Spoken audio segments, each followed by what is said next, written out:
Alright, guys. So, Texas Chainsaw Massacre, The Next Generation from 95, which that's the only title I've ever heard this movie called. Apparently, it was originally called Return of the Texas Chainsaw Massacre. I've never heard this film referred to as that. This is the last movie in this whole franchise that I haven't done a video on, because I say in every one of these videos, this isn't really my series after 2 and the remake from '03. The original is a masterpiece. The second one is my favorite in the series. And I think the remake's one of the best, at least past 2000s era horror remakes that there are. And definitely the best of all the major slasher franchises. Texas Chainsaw Massacre '03 is the best out of all of them, in my opinion. The third movie, it's alright. There's some good stuff in it, but it's so forgettable for me. Skip over this one. Like I said, the remake's fantastic. The beginning's alright. Like, when I went back and rewatched that, it went up a little bit. 3D is atrocious. That video is just a rant for the entire movie. Same with 2022. And the same thing with Leatherface. So, yeah, this is not my series. This movie, The Next Generation, which is what it always will be to me, we have Matthew McConaughey in a very early role. We have Renee Zellweger in an early role. I don't think it was her first movie, was it? Just early on? Correct me on that if you know if this was her first film. But we have Kim Henkel directing and writing here. And I don't remember a lot from this movie. I liked it as a kid. I enjoyed it whenever it would come on. But upon the few times watching it as the years went on, I don't like this movie either. I think this is a terrible film for the most part too, just like all the aforementioned ones. But like I said, it's been a while. This has probably been the longest that I've seen one of the entries in this series, this movie here. Like, I don't remember the last time I threw this on, so there's probably a lot I don't remember. But with Kim Henkel directing, this kind of reminds me of Henkel's parody version of the original, just like 2 was like Tobe Hooper's parody dark humor take on his own original film. That's how this movie's always felt to me. And again, I don't remember off the top of my head, but I know there's some meta stuff in here that, you know, Wes Craven's New Nightmare was, what, a year before this, and then we get the pleasure of having Scream come the year after this. So I remember there being a decent amount of, like, homages and winks and stuff at the original, and maybe even, like, the sequels, like, putting them down. Something like that, but this is going to be a fun rewatch. Let's talk about Texas Chainsaw Massacre, The Next Generation from 95. Man, good thing all of the protagonists in this whole series has access to or owns a radio, car radio, or TV broadcast going on in the background. Because every one of these movies starts with some type of broadcast, either on the news or on the radio. Just something, I don't know. I was just thinking that if they started the movie with 2 characters walking in an empty field, then we wouldn't be able to get, like, exposition via radio/TV. Okay, so that's right. We open up with a group of friends that are at prom at high school. And I don't know Renee Zellweger's name yet, but Heather finds out her boyfriend Barry is making out with some other chick. And what a fucking idiot. Who just stands outside the prom? Like, you just run outside the door, the exit, and they're right behind a pillar there, making out. Like, what did he expect? He's not going to get caught? That she wouldn't come looking for him? Again, nothing. And they get in the car together, and she's pissed, obviously. And he has the balls to start. It's funny. starts saying we're all like, I only kissed her once. What's wrong with that? What's wrong with that? And then he gives the whole bullshit story that so many have given that, oh, guys need it. We need sex. You get backed up. You get prostate cancer. And Jenny, that's Renee Zellweger. So Jenny, Heather, Barry, and no name. We have one more character. The 90s, when you were able to tell a female friend in the car, 4 friends, to shut the hell up about something or I'm going to kick your ass. And nobody says anything about it. It just goes on to the next line. Alright, I remember this crazy insurance bitch who they get in a car accident and they're not sure if the guy's dead. For now, he's unconscious, but he's alive. So then they end up walking to try to find help, and they find this woman. Now, she's involved with Leatherface's family, right? Because she calls Matthew McConaughey's character, Vilmer. He's the tow truck guy. So she's, the harbinger of doom, the gas station attendant that sends you on your way to your death, right? The nighttime shots, though, and just the way the film looks in general, it's good. Like, same with 3. And one thing I praise about 3 is, like, the atmosphere and the feel of it. That's a very dark atmosphere to that movie. It's not on the same level, but it's good. It's better than any of the later movies outside the remake. But this is another movie and entry in this franchise that I don't care for any of the characters, really, except for Renee Zellweger's character.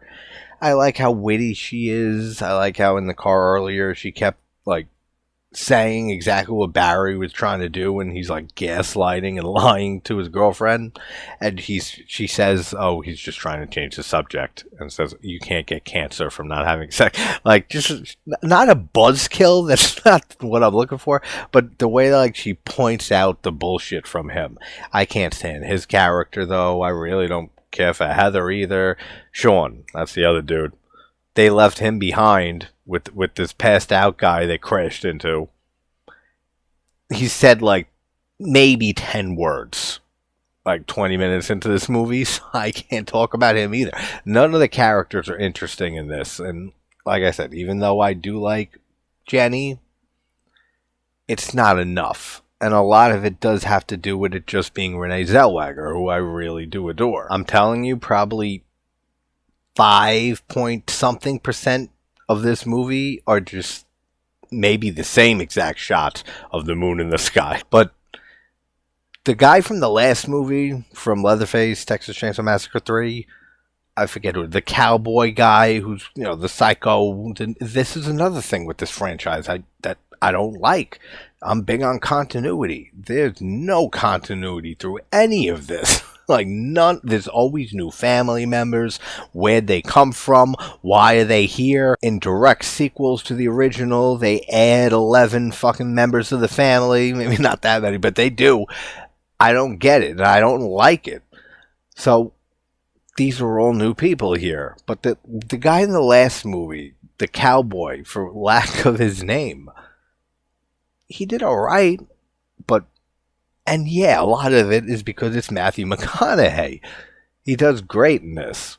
Like, just seeing the scene when he kills the first kid, Sean, who they left behind, when he comes over, and, oh, nice tits on Darla, by the way. They throw a bottle, like, the kids in the neighborhood, when they're at her insurance, like, facade place, who knows if she even does business out of there, and they throw, like, a bottle that hits the window, and they're, like, honking their car, and she just lifts and flashes them and stuff.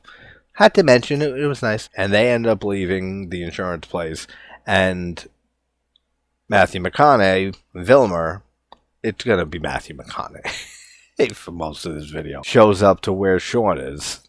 And see, this is where it's good. Like, all his dialogue is great. Like, when he goes down to where the guy they think is, dying, that crashed into them, and then he's just, nah, he's dead, and Sean's saying, no, he was just, like, talking in his sleep, and then he snaps his neck, and he says, now he's dead, and he says, what are you doing? I'm just gonna kill you, it's no big deal. All the dialogue from him is great, as to be expected by him.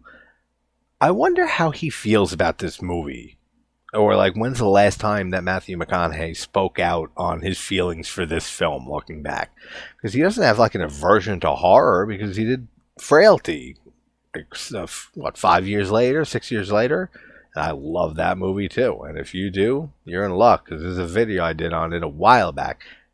Look for it somewhere. So many fucking playlists. But I would love to hear what he thinks about this movie now. Like right now in 2024, ask him, what do you think of Texas Chainsaw, The Next Generation? And see what he thinks of his portrayal of Vilmer in this. And then he backs it over Sean, and then he just repeatedly just keeps going back and forth with the tow truck over him, which, again, I mean, it's not a big thing with the series. I mean, it got gorier as this franchise went on. But especially in the first movie, you didn't have any blood or gore or anything like that. It was all implied. And that is one thing that makes that movie work so well, and why it always works so well. That I love in 2 that we have Savini's excellent effects work. 3 doesn't really have anything. What I'm getting at is that I wish we saw this guy getting run over a bit. Like, all you see is McConaughey, like, cracking jokes and laughing and backing over him and going forward, backward, forward, backward. I wish we saw his body get crushed, or maybe even a head crush or something. Like, that would make these movies better for me. But they don't. We just see him driving back and forth. So, I mean, it's cool. Cool kill.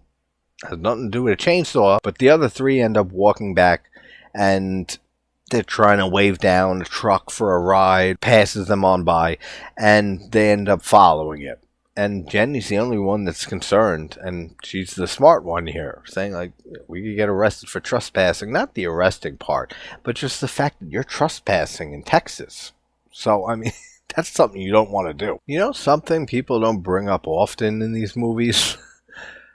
That Sean and Jenny were smoking pot in the backseat of the car. And just in general, in all these horror movies, when teens, camp counselors, whatever, they're getting hammered, they're smoking pot. Imagine going through situations like this, stoned out of your mind or drunk as shit, and you're being chased by like a big-ass dude with a skin mask and a chainsaw. Like, that's terrifying sober.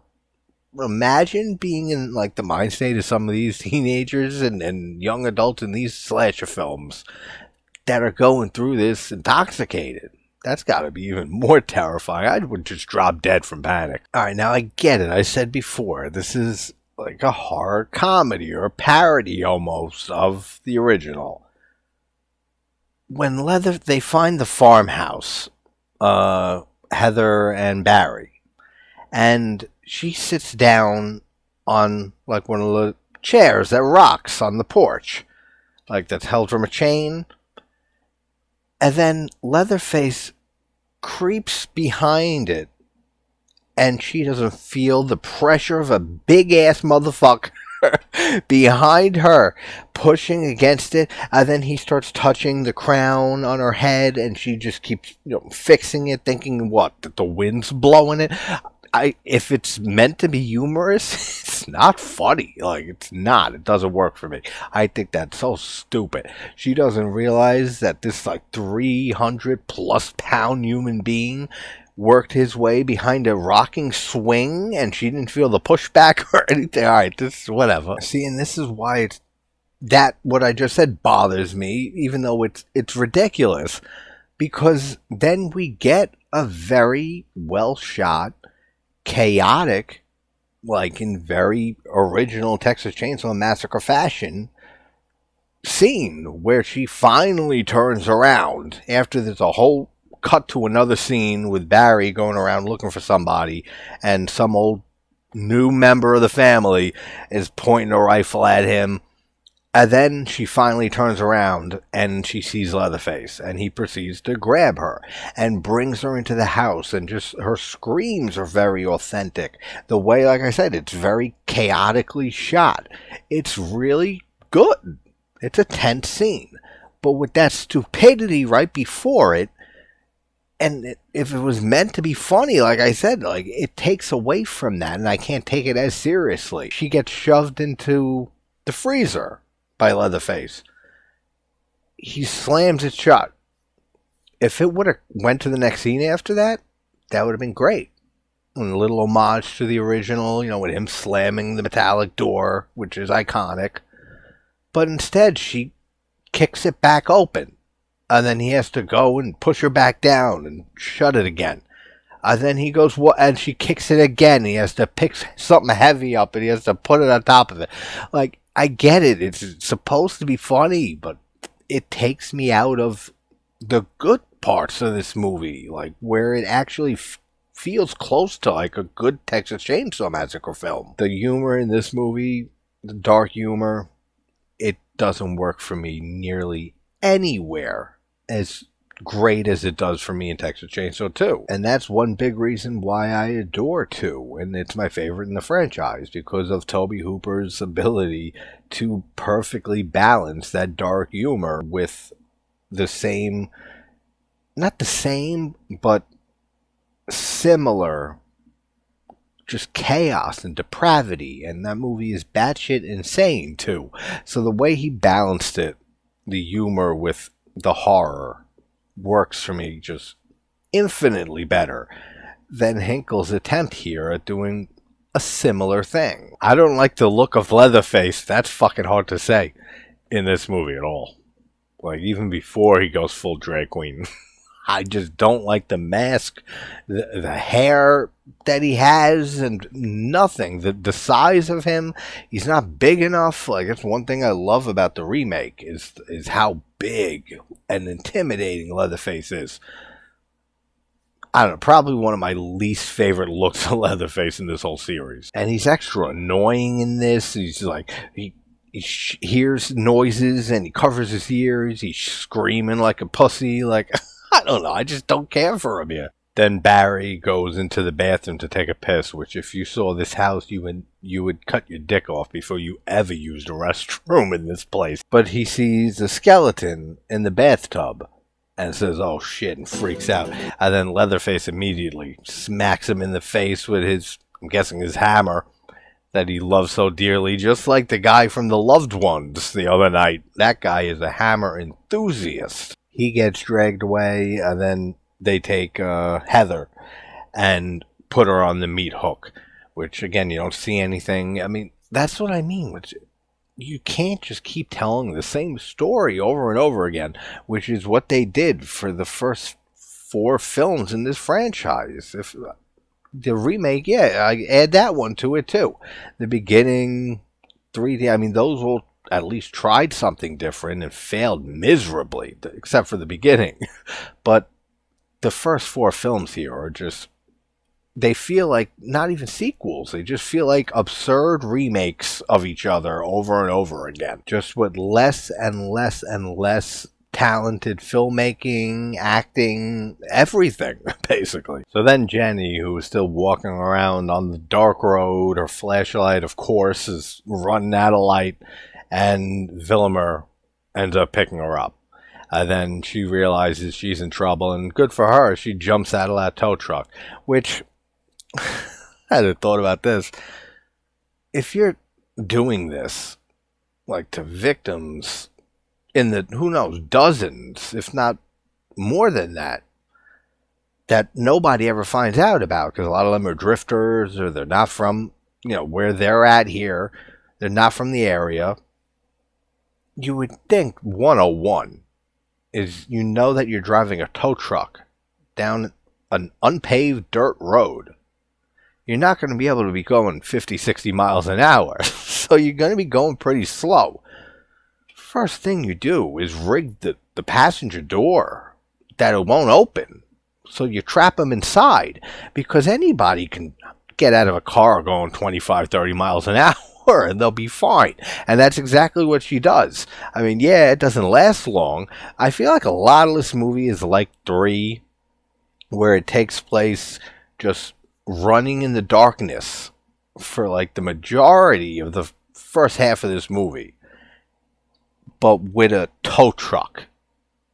that has like center stage, because I haven't seen anyone get killed with a chainsaw yet. I mean, now she does start to get chased by Leatherface after tow truck guy McConaughey, he ended up leaving, but he killed the first guy with the tow truck.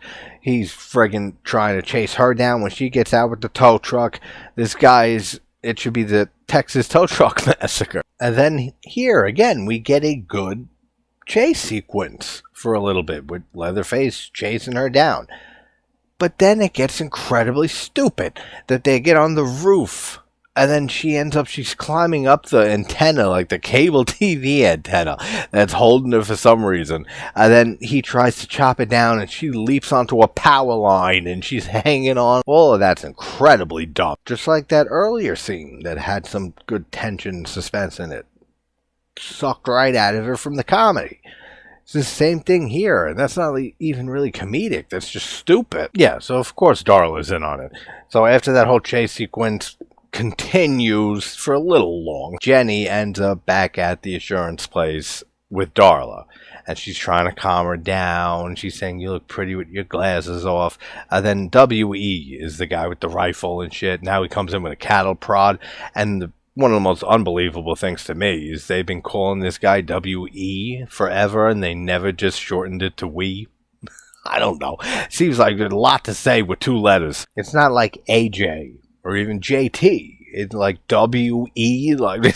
But then they tie up Jenny, put her in the trunk of whatever car, and Darla, before they get to the house, this is funny that she stops at like a pizza place drive-through to get drinks and food, and then like she says to the guy, because he hears Jenny like kicking the trunk, and he says, "What do you got in your trunk?" And she says, like, "I got somebody tied up back there." And he says, "Can I see?" She's like, "You want?" And toying with him and stuff. And then a cop comes over, and for some reason like doesn't notice any of this. He's looking directly at her, talking to her trunk, and I don't know. It's dumb, but a lot of that's funny. Like just the fact of her stopping at a drive-through before she drops this victim off at the crazy house. That's funny. All right, Darla pulls over in the middle of the road and takes Jenny out, and then she starts smacking her with like a stick. It's hilariously bad. Like it's so bad how light she's hitting her with this stick. Like she might as well just go like this and flick her ear. It would do the same amount of damage to what she's doing. I don't know what they were thinking with that. Like they couldn't put in a more brutal sound that she gets whacked. This woman couldn't swing an actual tree convincingly. Like I don't know what any of that is, because it's terrible in every way. That's right. I forgot all about this, and it just clicked in my head, even after talking about her stopping for pizza. They're not even cannibals anymore in this movie, right? Like, that's the joke, is that they eat pizza now.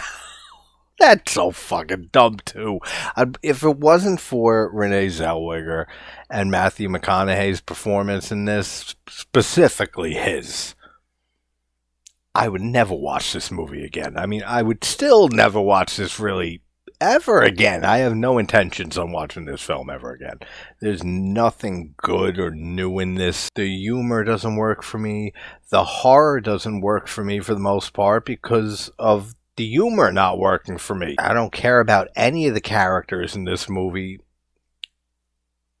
It's not as fun as I remember as a kid. Like, that's just, I guess, how it is. And then just another thing the series always tries to replicate in every entry is the infamous, iconically shot dinner scene in every friggin' entry in this franchise. Except for Leatherface, I guess, the prequel. There's some dinner scene, and the 2022 one, but we don't talk about that movie. They always try to recapture that, or maybe not even they try to recapture it, but pay homage to it or anything. And it never comes anywhere near the original, even in 2. As much as I love it, nowhere near the original. They do the same in 3. They do the same here, and it's worse in this than any of the first three. And the whole cross-dressing scene with Leatherface, with the girly mask, putting the lipstick on, with the music, the lovey music in the background. He's in a black dress. It looks like he has tits for some reason. It's way too much. Like, I'm sorry, that don't work for me at all either. Like, none of this is good. Now, that's not to say there aren't any good things in the dinner scene, the climax of this movie. There are. I like all the dead bodies that they have around the table, the looks of them.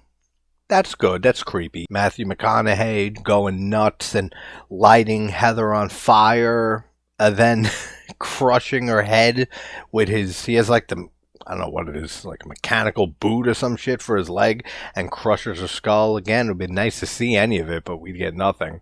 And then I forgot all about this, and what the hell is this? What is it? The Illuminati shows up? There's these two well-dressed guys who come in, and Jenny thinks that she's saved, and that they're the cops or something. Then they just bring Matthew McConaughey aside and say, like, you're here for one reason, and I want these people to feel true horror. And then goes and licks Jenny's face, and they leave. So now there's what, like a secret cult that they were hinting at here? I don't know what any of that means. So I know that it's terrible. Like, that's what I do know. What does any of this have to do with Texas Chainsaw Massacre? What a terrible direction to try to take this in. And this is why we never got another sequel to this movie and started off with a reboot. I don't know, guys. Jesus Christ, this movie gets atrociously bad at the end.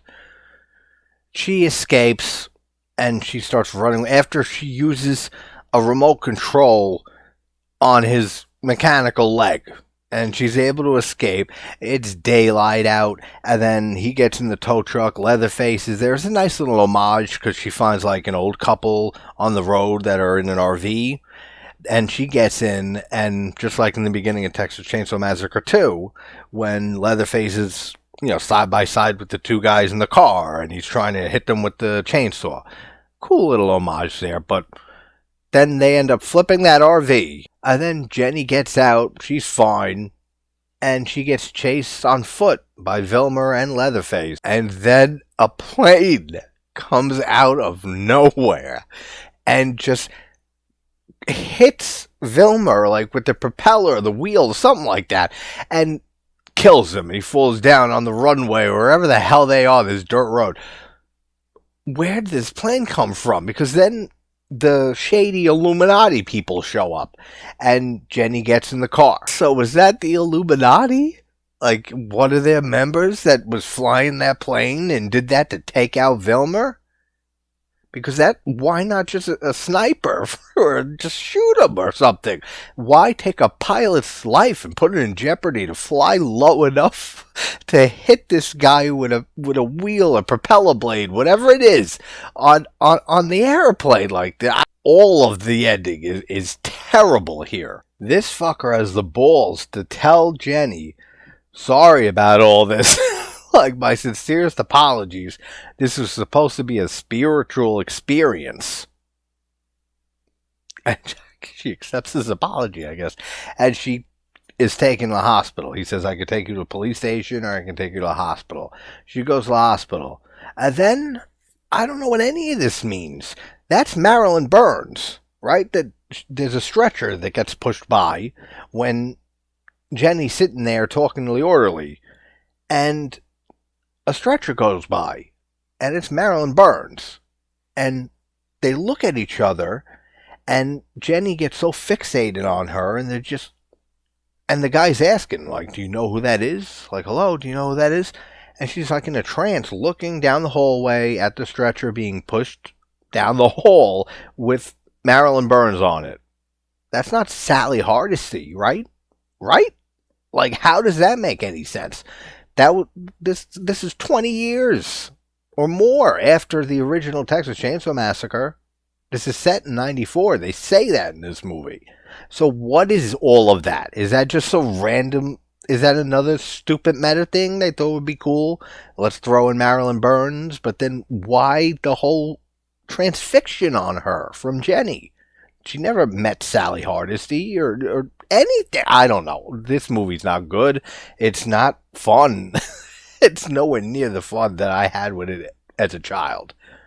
So I would never watch this movie again. Yeah, I mean, unless someone was doing like a watch party of it or something like that. This is one you can just add on to the list of Texas Chainsaw Massacre movies I will never put on again voluntarily at gunpoint or anything. But there are a few good things. And if I had to compare this to the later films, this is much better than anything later on, except for, like I said, the remake in the beginning. Everything else, I would take this over those any day. So at least it has that plus side to it. But that's Texas Chainsaw Massacre, The Next Generation. We're done with this series. Good, I never have to go back. Watch. Announcement for 2025. New Texas Chainsaw film coming your way soon. Alright, everybody. Hope everyone's having a good morning, afternoon, night. I'll talk to you soon. Take care, guys. Of the prom. It's like you would think if you're going to fuck around or bang, but much like earlier with that, when he goes down and on the guy, goes down on the guy is not the way to say that. And the whole cross-dressing Leatherface, and she's got a gown, looks like she got fucking breasts and stuff. Well, he has breasts. It's just fucked up. And then a plane comes. I swear to God, I'm not making this up. A plane comes out of. I can't say it. It's so dumb. And then, like when he goes down, like when he gets down, like when he goes down to where? So was that the Illuminati?